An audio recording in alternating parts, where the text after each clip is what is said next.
Évangile de Jésus-Christ selon saint Matthieu, chapitre 15, versets 29 à 37. En ce temps-là, Jésus arriva près de la mer de Galilée. Il gravit la montagne, et là il s'assit. De grandes foules s'approchèrent de lui, avec des boiteux, des aveugles et des estropiés, des muets, et beaucoup d'autres encore. On les déposa à ses pieds, et il les guérit. Alors la foule était dans l'admiration, en voyant des muets qui parlaient, des estropiés rétablis, des boiteux qui marchaient, des aveugles qui voyaient. Et ils rendirent gloire au Dieu d'Israël.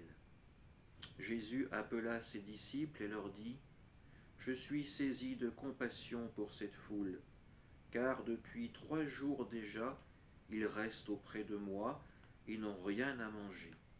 Je ne veux pas les renvoyer à jeun. Ils pourraient défaillir en chemin. » Les disciples lui disent : « Où trouverons-nous dans un désert assez de pain pour rassasier une telle foule ?» Jésus leur demanda : « Combien de pain avez-vous » Ils dirent : « 7 et quelques petits poissons. » Alors il ordonna à la foule de s'asseoir par terre. Il prit les 7 pains et les poissons, rendant grâce, il les rompit, et il les donnait aux disciples, et les disciples aux foules. Tous mangèrent et furent rassasiés. On ramassa les morceaux qui restaient, cela faisait 7 corbeilles pleines. Acclamons la parole de Dieu. Nous retrouvons Jésus sur une montagne de Galilée. Ce lieu n'est pas choisi au hasard, puisqu'au chapitre 28, c'est de là que Jésus partira pour accomplir sa mission. On nous précise également que Jésus s'assoit.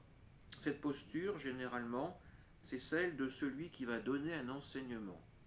Pourtant, peu de paroles, mais des signes de guérison qui sont donnés. Les muets, les aveugles encadrent la liste des miraculés.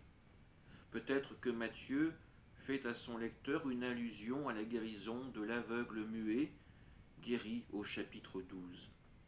Devant les œuvres de Dieu, les foules rendent gloire. La compassion de Jésus va aller plus loin encore. Il se soucie à présent de la nourriture qu'il faut donner à ces gens. Cette mission, il la confie à ses disciples.